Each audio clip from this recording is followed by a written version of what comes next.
Wonderful. And then I'll turn it over to Ellie. Oh, first, sorry, my bad. It's been a minute since Zoom. What we're going to do in our time together is really explore a problem that we're kind of exploring together here around learning standards, role in environmental education. We'll be joined by Christina, who will be sharing some of the survey results that some of you filled out about how we use standards, what questions we have about them. Then we have some two great guest speakers here, and there'll be time for questions and answers with them. Then with whatever remaining time we have left, we'll create small breakout rooms to continue the conversation and to let you all connect about what your challenges and needs are. And then we'll come back to hear a little bit of what you're thinking and then figure out what we as EEAC can do to step in to continue the conversation and support you all. So now, Ellie, go ahead.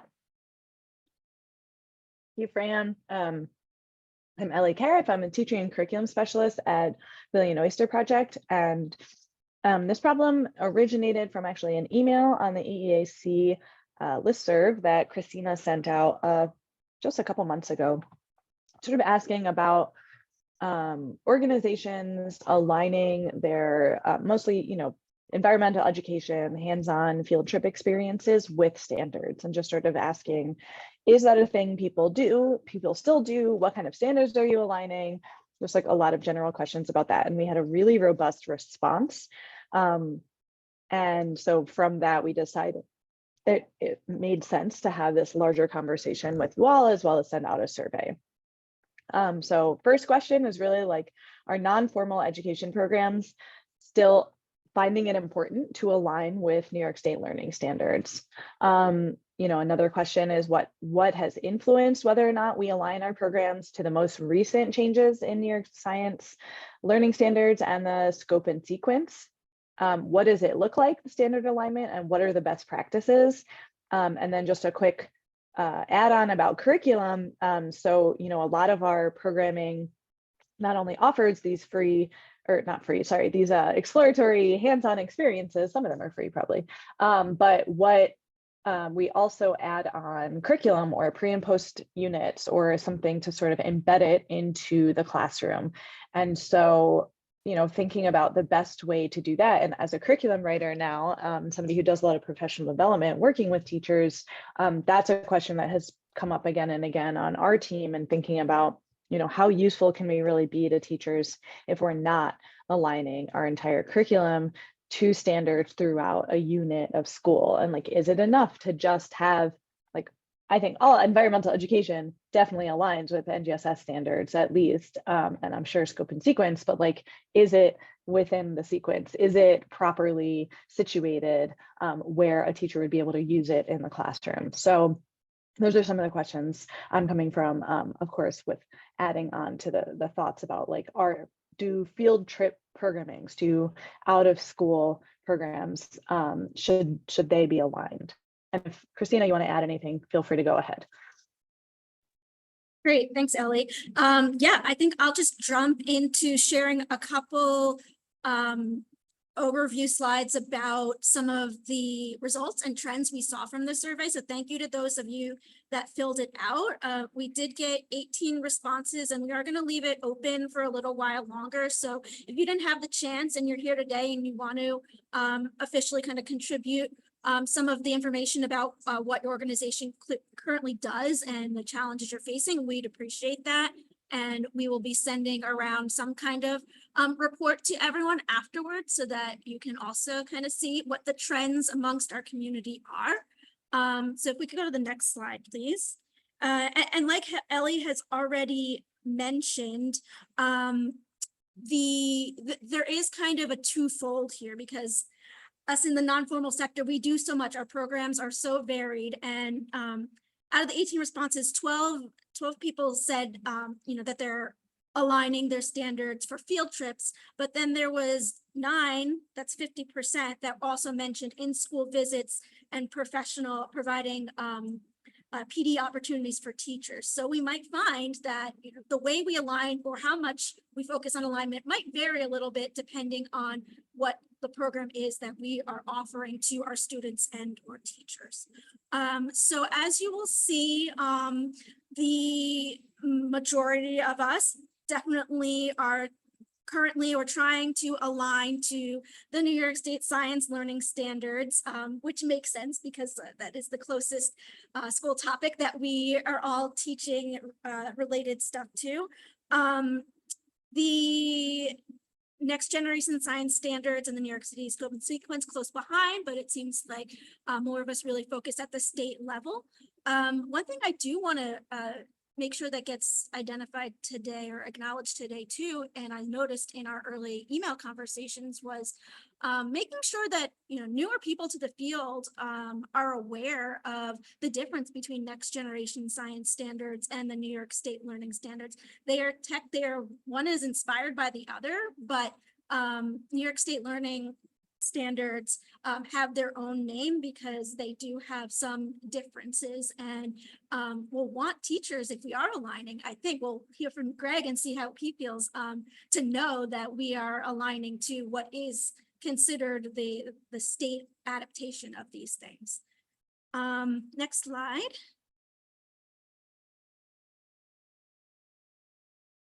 Great.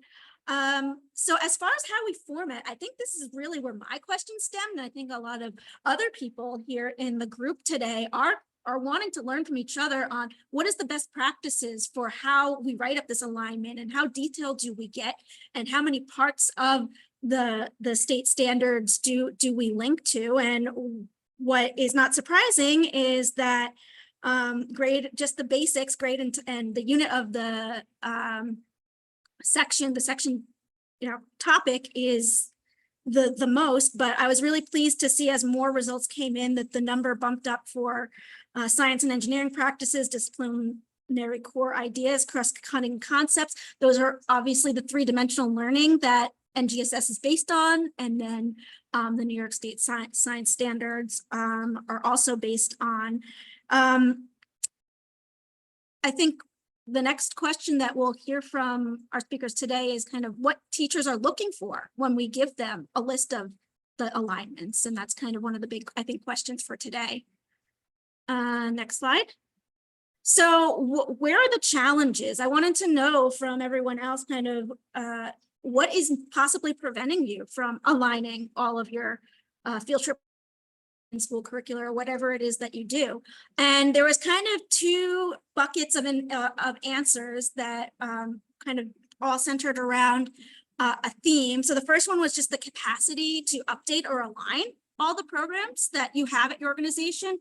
That includes just the pure lack of time to do it, lack of staff to help with it, and lack of expertise and understanding about these current standards, how they're, like I said, how they're different from NGSS and Common Core, which are things that the current state standards are modeled after, but there are differences in those. And I can speak for myself. I know it's very challenging to look through with a fine-tooth comb and figure out where those differences are.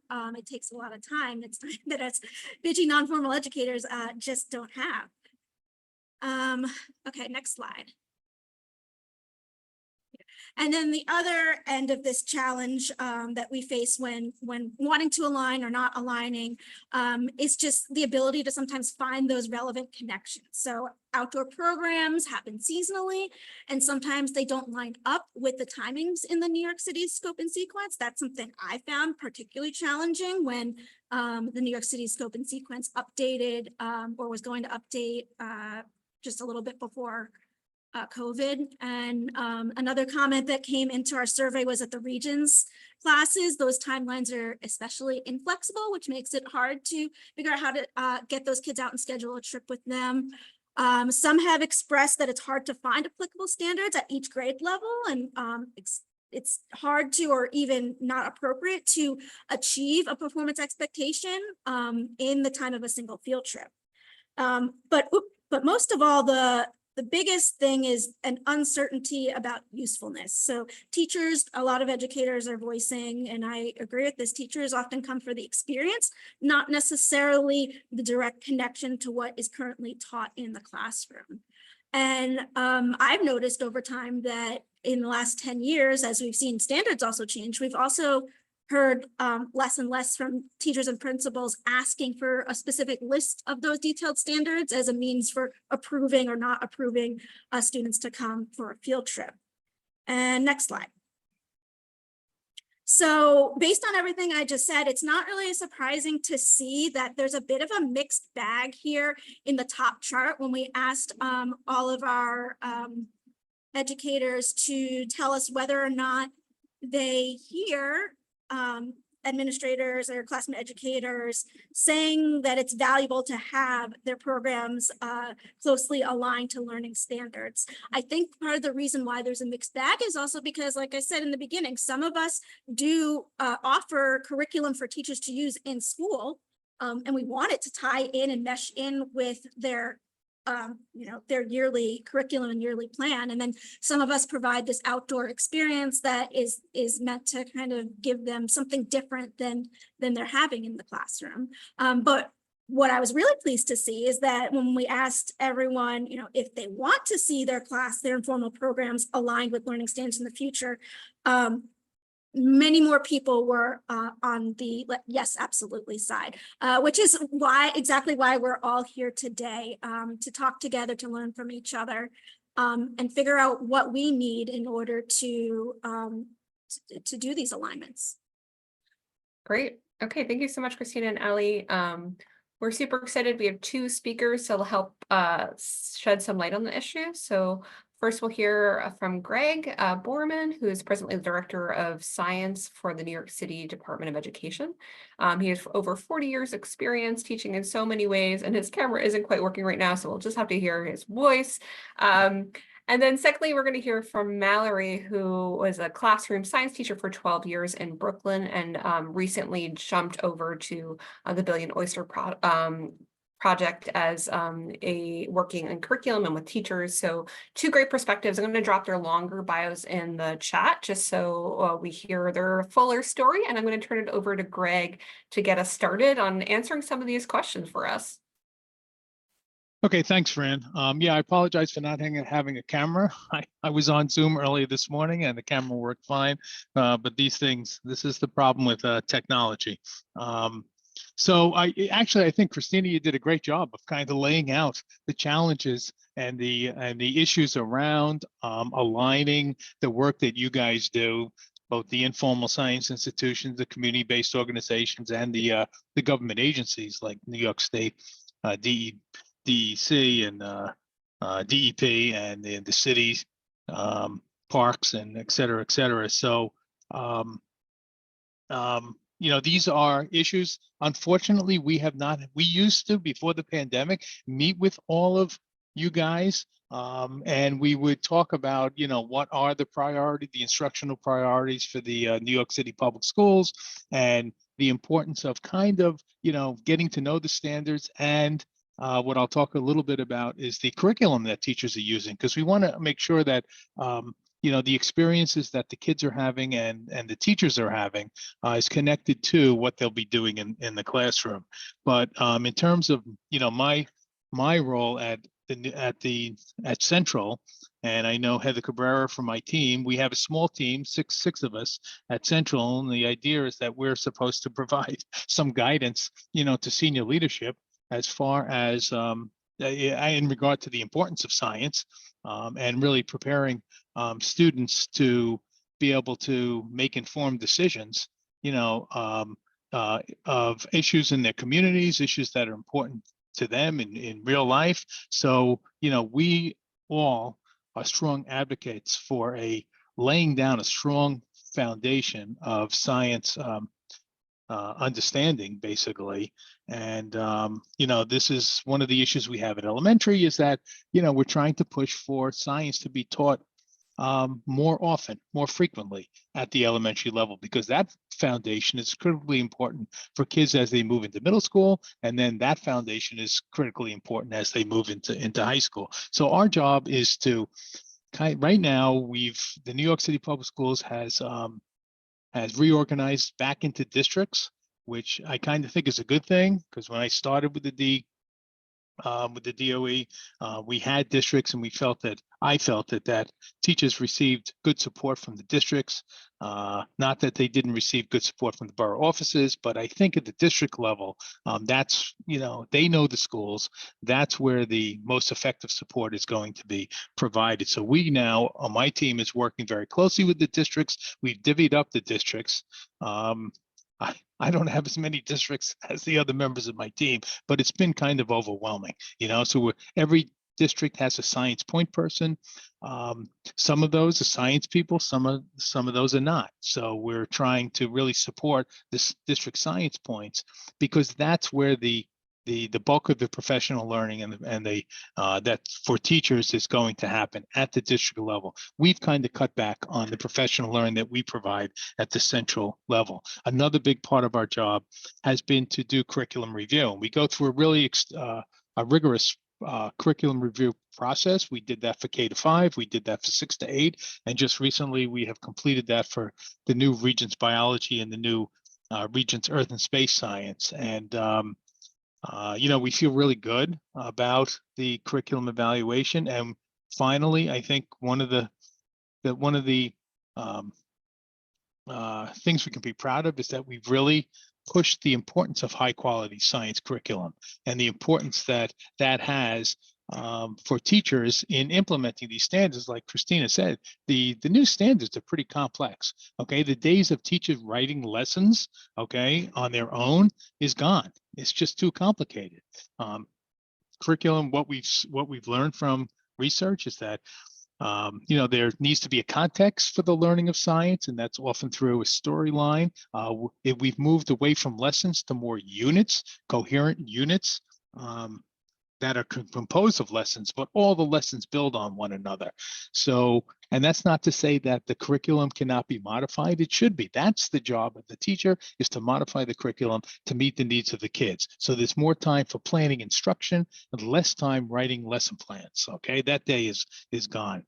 So so that's what we have done. We also develop resources, because like Christina said, the New York State Science Learning Standards are a little bit different from the next generation science standards. And whenever you do adopt or recommend a national curriculum, some of these additional standards that New York State thought would be good to add are not going to be there. They're not going to be addressed. So we've had to develop guidance documents that actually helps teachers meet those additional standards. I was actually on the Life Science Committee up at State Ed, and I am proud to say we've only added one additional standard, and that was one on human reproduction at the high school level. But the earth science and the chemistry and the physics people did add some additional standards, which I think goes against the philosophy of less is more.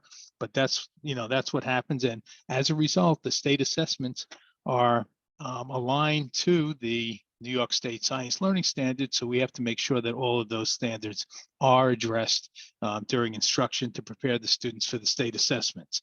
Our other role is to support you guys. Okay, we try to support you as much as possible.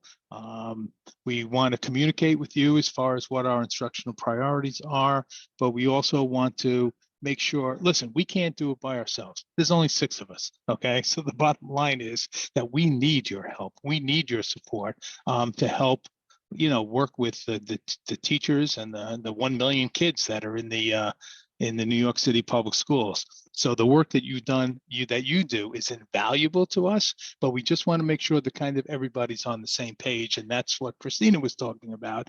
We do want you to kind of understand the standards.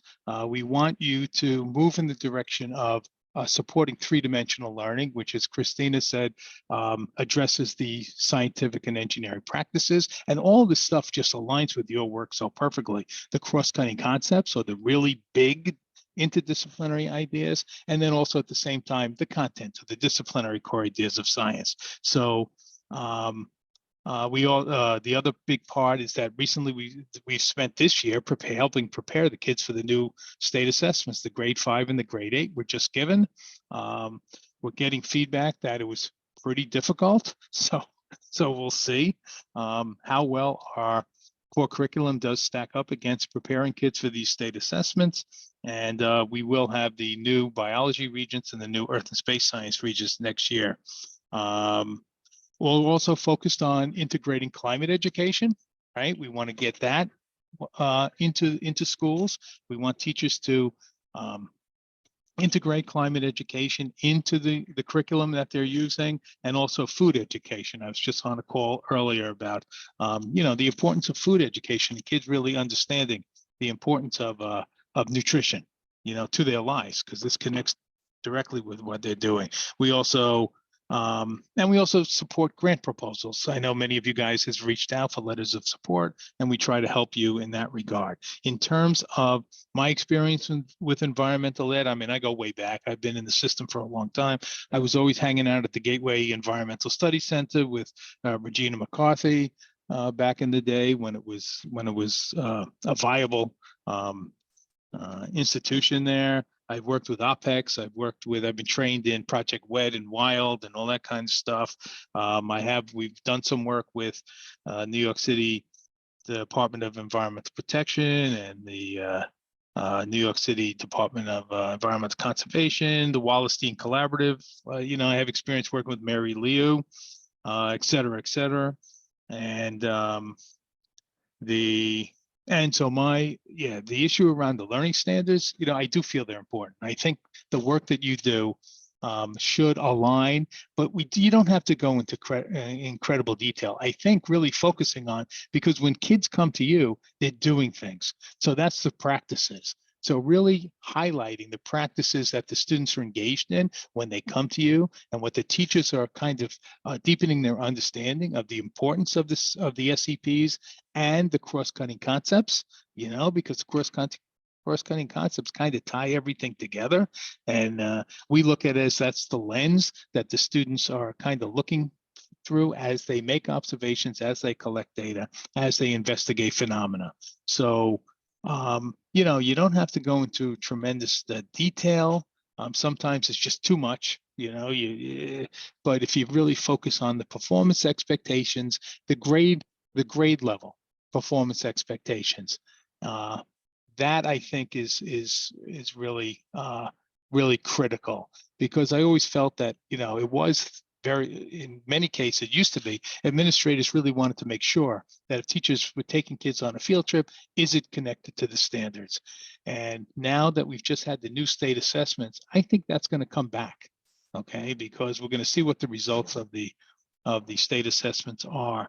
But I think what the experiences that they're providing the kids should enhance what's happening in the classroom. And hopefully what's happening in the classroom is connected to the standards. And like I say, I think it's even more important for you guys to kind of have some familiarity with the curriculum that the teachers are using. And that's something that you can actually find out.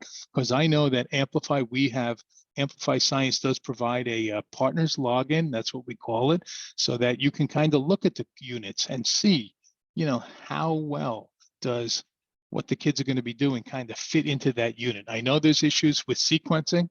I mean, that's going to be a problem. That is a challenge, and I don't have any great answers for that, because kids are going to really go outside in the fall and in the spring, and that's not always when that unit. But you can still listen. There's nothing wrong with revisiting concepts. I mean, strong science education is focused on revisiting, coming back to those concepts and looking at those concepts in a different way. So don't worry too much about that. I think the experience of getting kids out of the classroom, getting kids outside is really, the critical piece.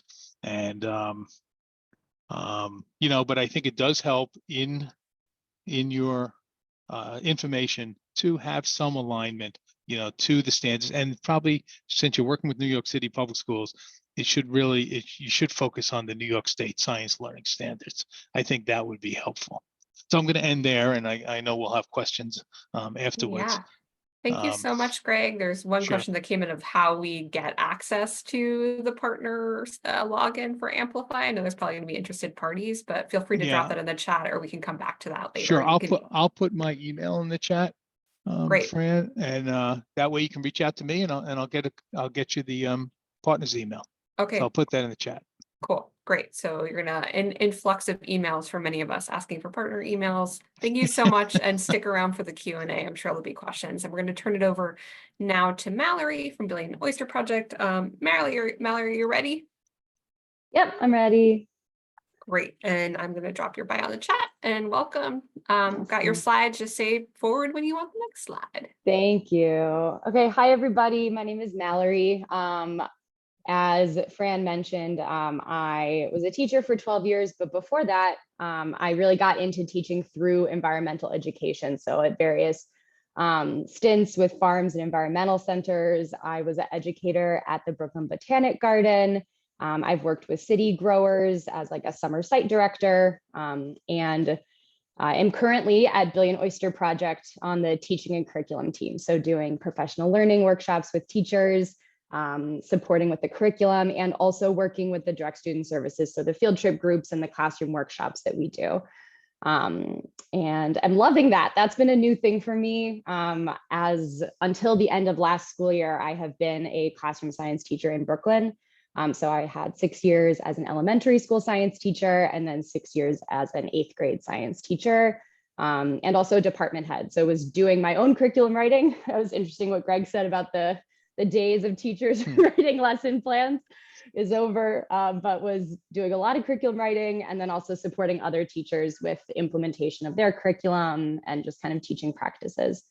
Right now, on the side of Billion Oyster, I'm leading professional learning workshops through a CTLE provider in the city. I recently led a workshop on the NGSS and creating 3-dimensional tasks. So I'm very into NGSS stuff and the 3 dimensions.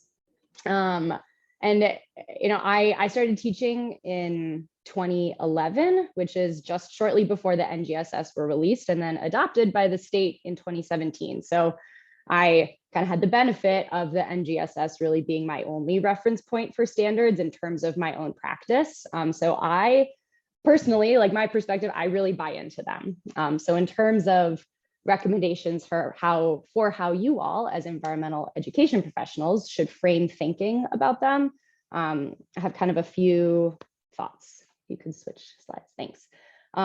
I know you all know this, but I think it's such an asset that like the skill of the NGSS is interwoven with the content. So I know you all know the SCPs and cross-cutting concepts and DCIs and all of that. But I just think that is such an opportunity for kids actually doing science in the process of making sense and meaning of the world. It's authentic, it's hands-on. You guys are already doing hands-on work with students. You're already doing context-specific work with students. And I think the cool thing about these standards is that it just codifies it. So that's what people want to be seeing in the classroom. So the like degree to which you can be incorporating these SCPs, CCCs, and DCIs, from my perspective, is only going to strengthen the programming. Thanks. Also, you all have so many jumping off points for authentic science learning experiences.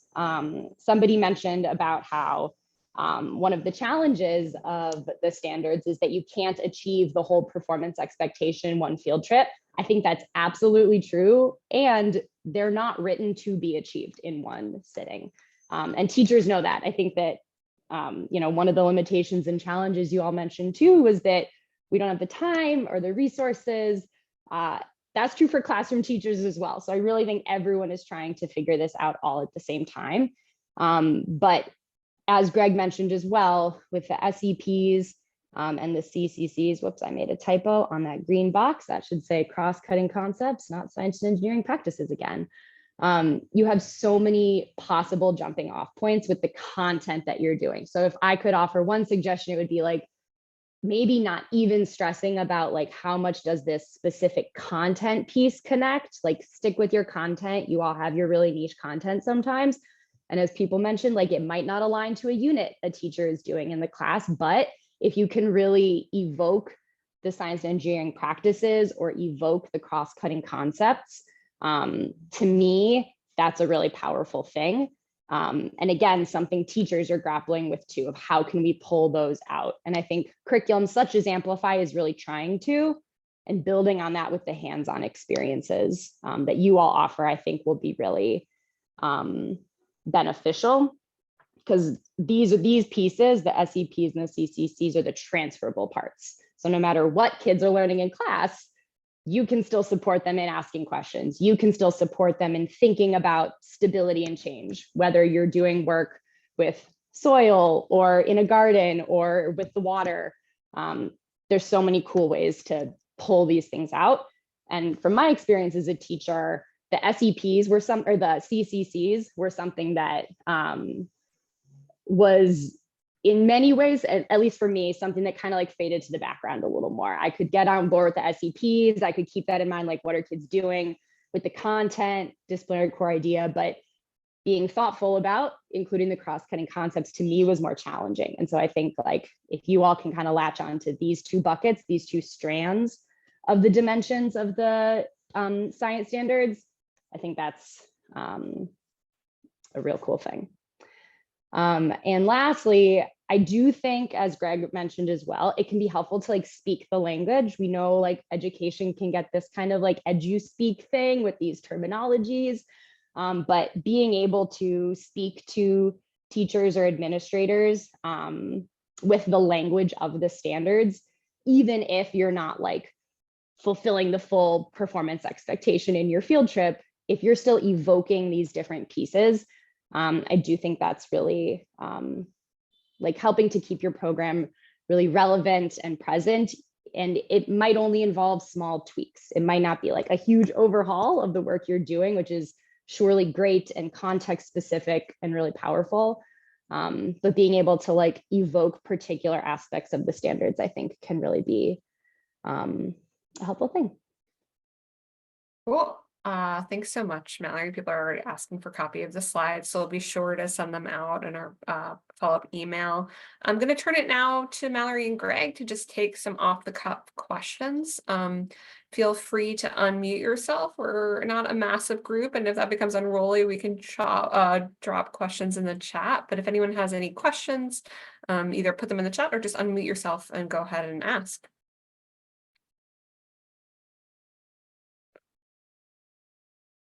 I can get started just to like grease the wheel a little bit. Just curious about your feelings. You talk a lot about NGSS and New York State science standards, but in like interdisciplinary learning, I know there's a bunch of other standards now. I know that like there's a new mandated social studies or ELA units being taught around the city that teachers are scrambling for. So wondering on like how much of an expert do we have to be in all things, or should we just really focus on the lane of science, like because that is core to environmental education and science in general? I'm wondering if any thoughts about that.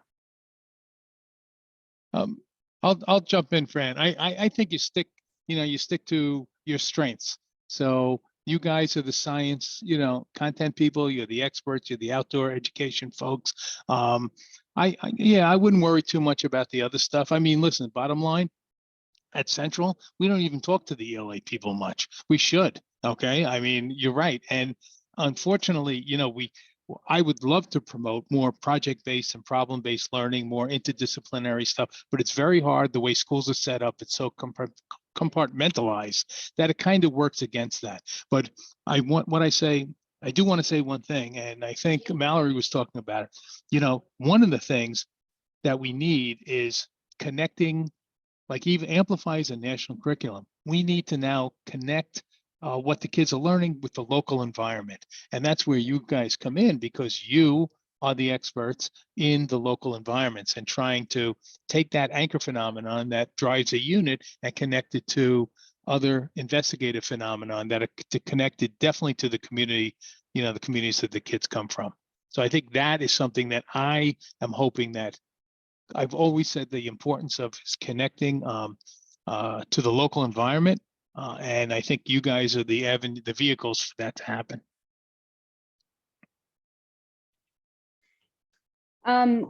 Yeah, I think jumping off of that, it's the work you all do is already so complex and multifaceted. I think it's impossible to do all of the things. I think it feels important to be versed in and understanding like what the different standards entail, but in my perspective, it's kind of better to do less is more, or do less with more fidelity than to try to address every single thing all the time. That was something I found as a classroom teacher also, is like every single lesson cannot be every single thing all at once. So from my perspective, I would say the New York State version of the NGSS, and then also the awareness of the others. But yeah, I'm also biased because I taught science, but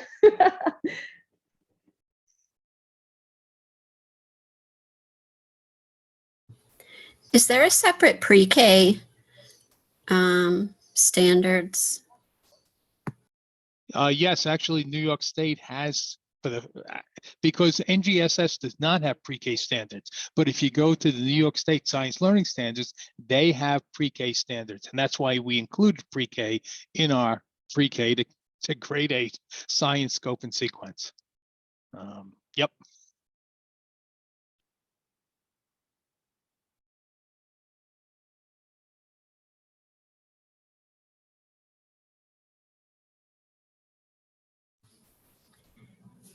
Could you go back to the slide with number 1 for just a second so I could take a picture of it? Thanks.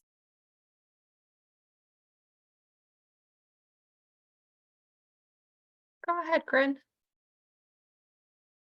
Hi, thanks so much for leading this session. I'm curious, aside from Amplify, are there any other kind of examples of organizations or tools that are really meeting these needs? And, you know, is there any example that you would want us to point to in thinking about some of these issues? So Corinne, you're talking about other, I mean, we do have it in grade 6 to 8. We also recommend SCALE, SCALE. That was developed by Stanford University, now is headquartered at West Ed. That's a real project-based learning. So, you know, we know that very often one curriculum doesn't meet the needs of every school. Okay, we have 1,600 schools in the New York City public school system. So, you know, so we like to offer choice if we can at the elementary level. Now we know that there's some new curriculum coming out. Open SciEd Elementary is an option, you know, for schools, because we don't mandate anything. We hope that our schools, you know, we've put a lot of investment into Amplify, and a lot of our schools have opted in. So we're that's our focus. But you know, what I failed to mention is at the high school level, biology, we were going with New Visions biology, and we're going with New Visions Earth and Space Science. The problem with Earth and Space Science is most states don't have a full year course, high school course in earth science like we do. So it's very difficult to find. Nobody's developing curriculum for earth science. It's very difficult to find. So New Visions, you know, put their team together, and we liked what we saw, and that's what we've been using their stuff the past couple of years, but now we've formally recommended it for the new high school biology and the high school earth and space science. You know, listen, there's other stuff out there. We also liked Inquiry Hub biology. We will be doing a review of chemistry and physics curricula this summer. So yeah, finally, and also Open SciEd is developing high school stuff too. You know, it just wasn't ready when we were, you know, doing our evaluations. Great. And then we have a question from Laura. Sorry, Yeah. didn't mean to cut you off. You want to answer it, Mallory? Yeah, I would love to just jump in. I echo what Greg said. I also think, you know, all of this is super new. And I think that I've actually seen a lot of great examples of teachers I've worked with who have created awesome 3-dimensional learning experiences aligned with the standards that in some situations I think are actually stronger than some of the curriculum. So I think that we need to like also be thinking about like the stuff that the teachers are creating, which in some cases is really, really great.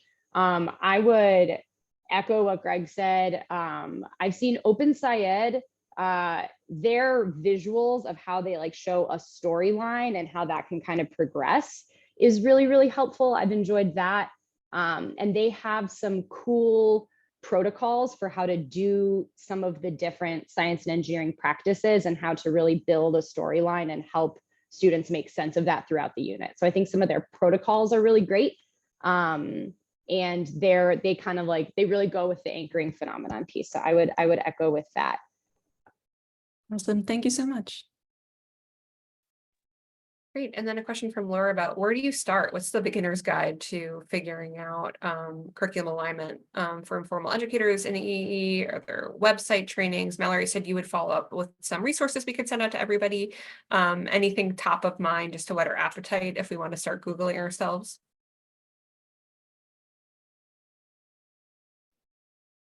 Yeah, I think that Scale, as Greg mentioned, has some good resources. There's also, oh gosh, some resources for like designing three-dimensional tasks. There's like a couple like PD webinars that I've seen out of Stanford as well, and a consortium that they are part of. Greg, maybe you're more familiar. I can't recall the name right now.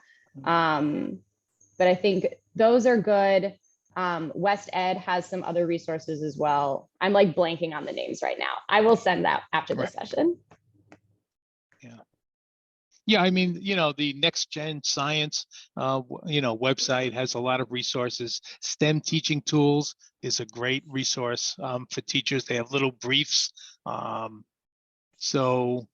Actually, State Ed on their science website, Oki Lee and her team from NYU have created webinars and briefs that go along with different aspects of the new standards, especially those supporting multilingual learners. So, there are some great resources. Ambitious Science Teaching is another program that is very strong. And I know our Urban Advantage folks, some of who are on this call, are working with our teachers around ASD. So yeah, there's some great stuff out there, and it's just a matter of getting the time to really get to know it and feel comfortable with it. I think Ambitious Science Teaching as a book is awesome. Sorry, Fran, go ahead. There was a question in the chat, but I can wait. No, go ahead, finish up. Christina asked, on the last slide, there were mentions of different viewing and filtering options of looking at the standards. That is more from the NGSS website, so less on the New York State one. I have found it helpful to kind of do the searching on the NGSS one and then cross compare with the New York State. Personally, just because you can filter by concept, you can filter by keyword, you can filter by grade band. I found a lot more user friendly to kind of like find what you need. Yeah. Great. And then last question from the chat, and then we'll kind of move forward to some connectivity time for participants from Akila. Are there any curriculum suggestions you have for New York high school students who are preparing for the AP Environmental Science exam?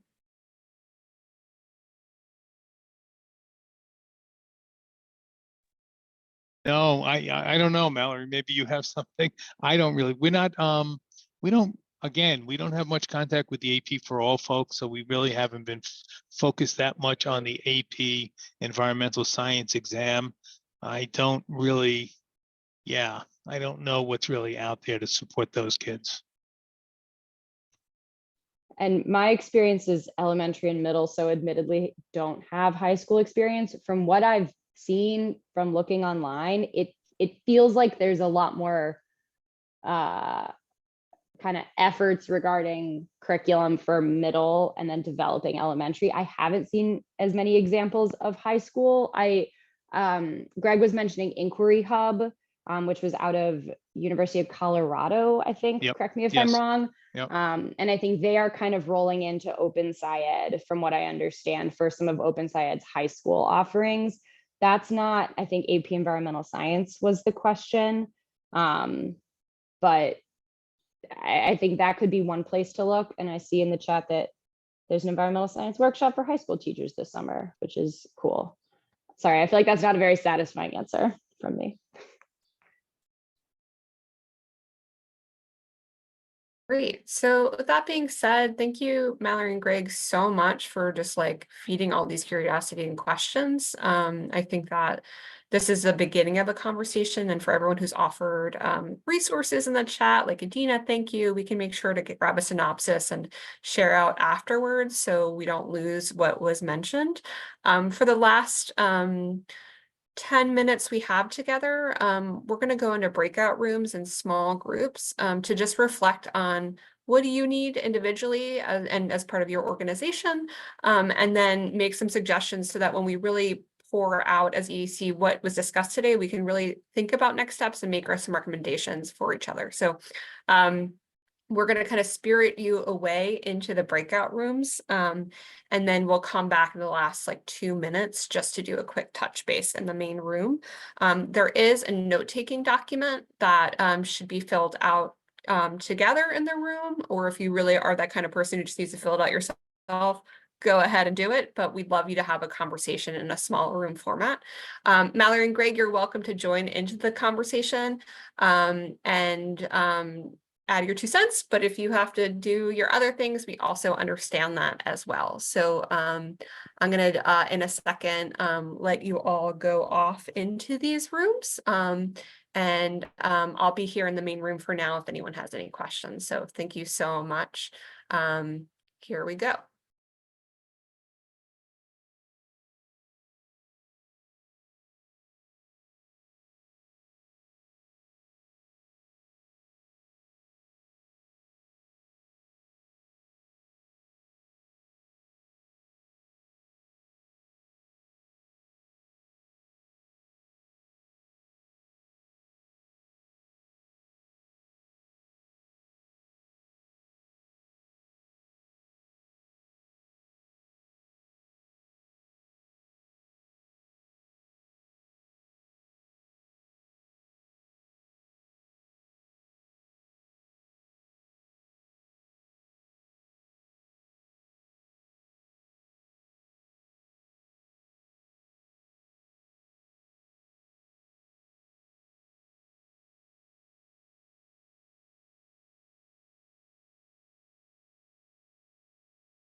Very welcome to those of you who are spiriting back from the breakout room. There's never enough time, but we appreciate you taking the time. We'll just do one last quick share out when everybody returns to see if there's any top takeaways, and then we'll let you go back to your afternoon.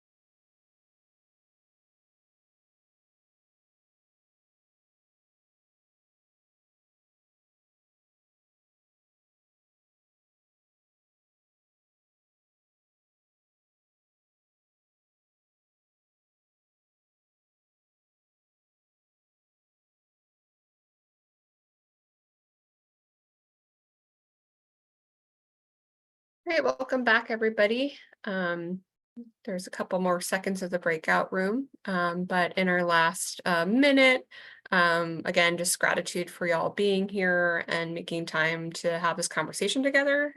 Echoing Greg's point that we need each other here to do this work, and there's definitely more to learn. Anyone want to just chime in with a quick takeaway from the breakout room of a potential next step we can take to either support the work at our organization or with each other?